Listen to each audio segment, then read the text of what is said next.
The methods of valuation of goodwill. Value of goodwill is personal assessment of the valuer and is usually agreed among the partners. It is valued as per the methods stated in partnership deed or as per the method of valuation agreed by the partners.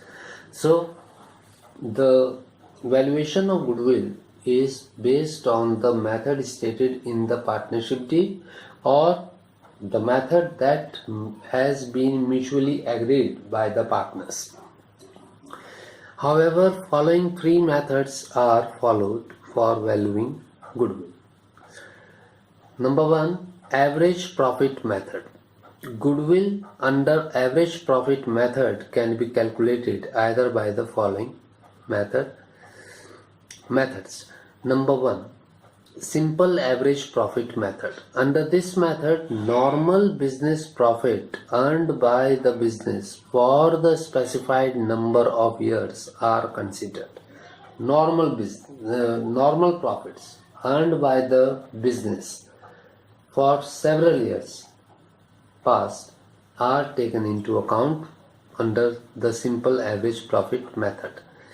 While calculating normal business profit or future maintainable profit on the basis of past profits, any abnormal gain is excluded. So when the normal profits are calculated, abnormal gains are deducted from, and any abnormal loss is included, and abnormal losses are included to the year's profit, means added to the year's profit. Normal profits earned are totaled and average is determined, and the total will be done and the average will be calculated. That is total of normal profit divided by number of years. Average normal profit as calculated is multiplied by number of years purchase to determine the value of goodwill, and this average profit is multiplied by number of years purchase and the value of goodwill is calculated. The formula for calculating the goodwill is equal to average profit into number of years purchase, where average profit is equal to total normal profit upon number of years. Number of years purchase means the number of years for which the firm is likely to earn same amount of profit after change of ownership because of the efforts put in the past. So number of years purchase, the figure which will be multiplied by the average profit is the years for which the firm is likely to earn same amount of profit after change of ownership. Whenever there is a change in ownership, for how many years the firm will earn the same amount of profit is called as the number of years. This method is based on the assumption that profit of a newly started business will not match the profit of an established firm or enterprise during the initial years of its operations.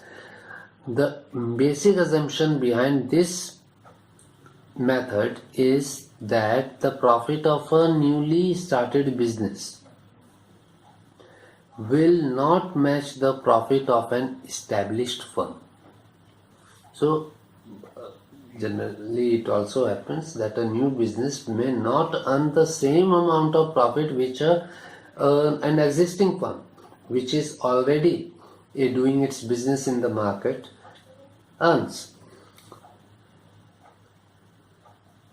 Hence, who purchases a running business pay goodwill for being in a position to earn profit in the initial years of business, and the person who is interested in purchasing the running business will pay for the profits, and that is the goodwill. The reason that justify the usage of average profit and number of year purchase is that the past profit show the trend like of financial performance, sale and profit, which in turn indicates the future profits. Buyer of the business would like to estimate future profits for which profits are averaged. So average of the profits is calculated because the buyers of the business wants to know about the future profits of the business, and which is estimated on the basis of the past experience of the business.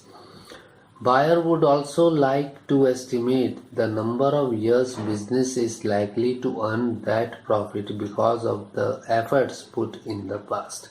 And he also wants to know that in the future, for how many years the business will be able to, that business that he is purchasing will be able to earn the same amount of profit. The profit or normal business profit or future maintainable profit is calculated for each year as follows. Profit or loss of past year before adjustment. To it, the things that are added are abnormal losses, for example, loss by fire, loss by theft, etc. Number 2, loss on sale of fixed assets, as it is not a normal business stock as it would a business activity. Third, overvaluation of opening stock or undervaluation of closing stock, as it would have reduced the profit. Fourth, non-recurring expenses, as they are not expected in future. Fifth, capital expenditure charged as revenue expenditure, for example, purchase of machinery wrongly debited to purchase account. And the things that are to be deducted are: number 1, abnormal gains, for example, gain or profit on sale of fixed assets. Number 2, overvaluation of closing stock or undervaluation of opening stock, as it would have increased the profit. Third, non-recurring incomes, for example, such incomes are not expected to in future.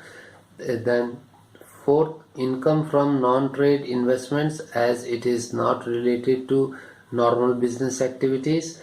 Fifth, partners remuneration, if it is not deducted, as it is the value of their services to be paid in future years. And sixth, any future expense like insurance premium.